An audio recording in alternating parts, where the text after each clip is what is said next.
ప్రభుత్వానికి భూములు కావాలట అభివృద్ధి కార్యక్రమాల కోసం. మీ ఊరు నుంచి భూములు ఇవ్వడానికి సిద్ధంగా ఉన్నారా? లేదు, ముందుగా ఆర్జీటీవీ వాళ్ళకి ప్రత్యేక ధన్యవాదాలు. ఎందుకంటే మా గ్రామం తరఫున మా గోడు వినిపించడానికి వచ్చినందుకు. అయితే ఈ ప్రభుత్వం సేకరిస్తున్నటువంటి భూములు ఇవ్వడానికి ఇక్కడ ఉన్నటువంటి ఏ రైతులు కూడా సిద్ధంగా లేరు. ఎందుకు ఇవ్వాలి భూమి? ఏం అభివృద్ధి చేస్తారని ఇవ్వాలి? దేనికోసం? మీరు తీసుకున్నటువంటి భూములు అభివృద్ధి పథం కోసం కాదు, ఈ బడా నాయకులకి ఎవరికి భూబకాసురులకి దీన్ని అప్పచెప్పడానికి, రియల్ ఎస్టేట్ వాళ్ళకి, రియల్ ఎస్టేట్ దందా చేసే వాళ్ళకి అప్పచెప్పడానికి తప్ప మీరు ఇక్కడ చేసేది అభివృద్ధి కాదు. అభివృద్ధి అని చెప్పుకోవడం అంతే. అంటే అభివృద్ధి పేరు చెప్తే రైతులు ఇస్తారనుకుంటున్నారేమో. అంటే ఇక్కడ ఉన్నటువంటి రైతులు ఎవరున్నారు అంటే దాదాపుగా చిన్న సన్నకారు రైతులు ఉన్నారు. మరియు సామాజిక వర్గం కూడా ఎక్కడ ఏ సామాజిక వర్గం ఉందంటే కేవలం ఎస్సీ ఎస్టీ బీసీలు మాత్రం ఉన్నారు మా ఊర్లో. ఎవరు రెడ్డిలు కానీ బ్రాహ్మిన్స్ కానీ ఎవరు లేరు. కాబట్టి ఇక్కడ వాళ్ళు చూస్తున్నది ఏంది, ఇక్కడ చిన్న అంటే సామాజిక వర్గంగా చూస్తే కూడా లో క్లాస్లో ఉన్న వాళ్ళు ఉన్నారు. కాబట్టి ఇక్కడ తీసుకుంటే ఎవడు అడ్డుకోరు, వీళ్ళకి ఏం తెలియదు. అంటే బయట ప్రపంచానికి వీళ్ళకి గోడు తెలియదు, ఏం తెలియదు, వీళ్ళు ఎట్లా ఉన్నా ఇస్తారు అనుకుంటున్నారు.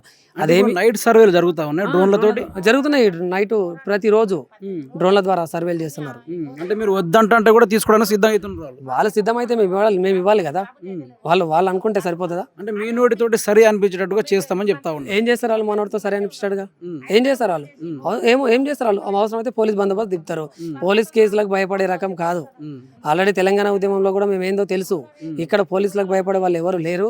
వాళ్ళు అనుకున్నట్టు వాళ్ళ ఊకదంపుడు మాటలకు ఎవడు భయపడే ప్రసక్తి లేదు. ఇప్పుడు రేవంత్ రెడ్డికి ఓటేసినందుకు రేవంత్ రెడ్డి ఇట్లా చేస్తాడు అనుకున్నారా? ఎవరు అనుకోలేదు. వాళ్ళు అసలు యాక్చువల్గా ఆయన ఏమన్నాడు, వాళ్ళ మేనిఫెస్టోలో ఏం చెప్పిండు, అసైన్ ల్యాండ్ ఏవైతే ఉన్నాయో వాటిని పట్టా ల్యాండ్గా మేము మార్చిస్తామని చెప్పారు. నువ్వు చెప్పిన మాట ఏడలే పెట్టుకుంటున్నావు.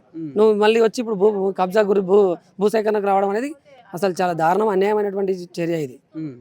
గత ప్రభుత్వం వాళ్ళు ఏమైనా చేశారు ఇట్లా? మా దగ్గర ఇట్లాంటివి ఏం లేవు.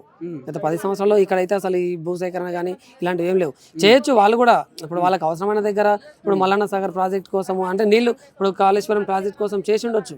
కానీ మా దగ్గర అసలు ఈ ప్రాజెక్టులు ఏం లేవు. మా దగ్గర భూసేకరణ కూడా జరగలేదు. సొంత పార్టీ ఇట్లా చేయడం వల్ల ఎలా అనిపిస్తుంది? బాధాకరం కదా. ఇప్పుడు మనం నమ్మి వాళ్ళకి ఓట్లు వేసి అరే మాకేదో మేలు జరుగుతుంది అనుకుంటే వాళ్ళు చేసేది చాలా అన్యాయం, చాలా దారుణమైనటువంటి పరిస్థితి.